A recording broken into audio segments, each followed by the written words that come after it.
Fisika 1247 akan menjelaskan tentang penggunaan trafo dalam distribusi listrik dari sumber listrik ke pengguna dan penerapan induksi elektromagnetik dalam kehidupan sehari-hari. Saya Regina Mahardika akan memaparkan tentang penggunaan trafo pada distribusi listrik. Listrik dihasilkan oleh generator listrik di dalam pembangkit listrik yang dapat berupa PLTA, PLTU, PLTGU, PLTM, PLTBB, PLTB, PLTN, dan PLTS.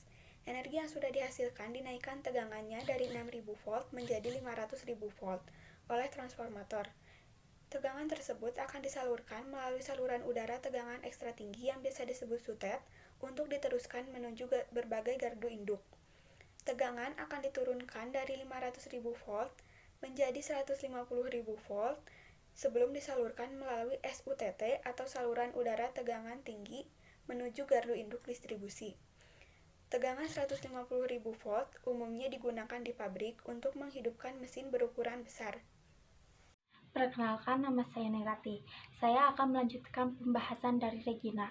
Jadi, tegangan 150.000 volt akan diturunkan menggunakan transformator step down menjadi 20.000 volt. Tegangan tersebut akan disalurkan melalui GTM, jaringan tegangan menengah, untuk didistribusikan menuju gardu-gardu induk distribusi. Tegangan 20.000 volt akan digunakan untuk menyalakan mesin-mesin pabrik menengah. Setelah itu, tegangan akan kembali diturunkan menjadi 220 volt atau 380 volt. Tegangan 220 volt akan disalurkan ke rumah dan perkantoran menggunakan GTR, jaringan tegangan rendah. Perkenalkan, nama saya Neng Alfi Rizkia Putri Rudianti dari kelas 12 IPA 7. Saya akan menjelaskan tentang penerapan induksi elektromagnetik di kehidupan sehari-hari, yaitu dinamo. Dinamo dibedakan menjadi dua, yaitu dinamo arus searah atau DC dan dinamo arus bolak-balik atau AC. Prinsip kerja dinamo sama dengan generator yang memutar kumparan di dalam medan magnet atau memutar magnet di dalam kumparan. Bagian dinamo yang berputar disebut rotor. Bagian dinamo yang tidak bergetar disebut stator. Perbedaan antara dinamo DC dengan dinamo AC terletak pada cincin yang digunakan.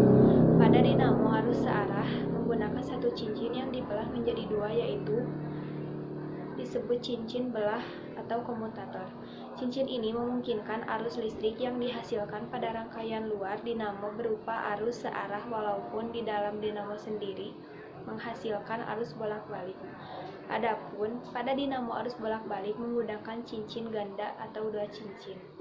Perkenalkan, nama saya Perawanti dari kelas 12 MIPA 7. Alat pembangkit listrik arus bolak-balik yang paling sederhana adalah dinamo sepeda. Tenaga yang digunakan untuk memutar rotor adalah roda sepeda. Jika roda berputar, kumparan atau magnet ikut berputar.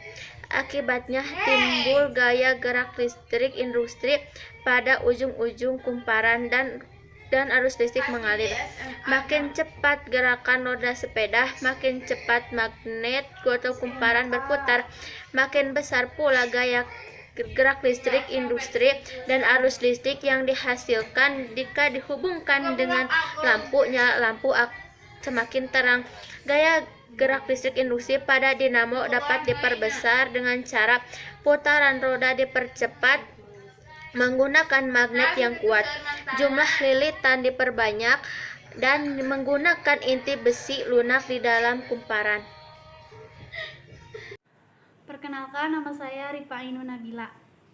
Induktorum Corp, kumparan pengapian, terdiri dari kumparan primer dan kumparan sekunder. Kumparan sekunder dililitkan di atas kumparan primer pada inti besi lunak. Kumparan primer dan inti besi lunak berperan sebagai elektromagnet, seperti halnya bel listrik, pemutus arus. Interruptor pada induktorum Corp berfungsi menghubungkan atau melepaskan kontak arus dari baterai. Terputus atau terhubungnya arus primer dengan cepat menyebabkan medan magnet pada kumparan primer berubah dengan cepat, sehingga menimbulkan gaya gerak listrik induksi pada kumparan sekunder. Perkenalkan, nama saya Riyandi dari kelas 12 MIPA 7. Di sini saya akan melanjutkan pembahasan dari RIPA.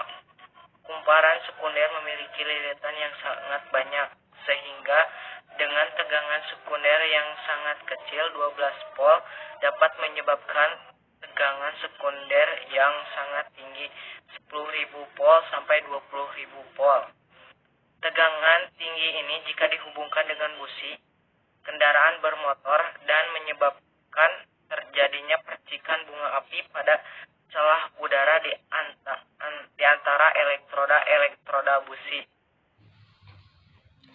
Sekian dari kelompok kami. Mohon maaf bila ada penjelasan yang kurang jelas. Mohon dimaklumi karena kami dalam tahap pembelajaran. Sekian dari kami. Wassalamualaikum warahmatullahi wabarakatuh.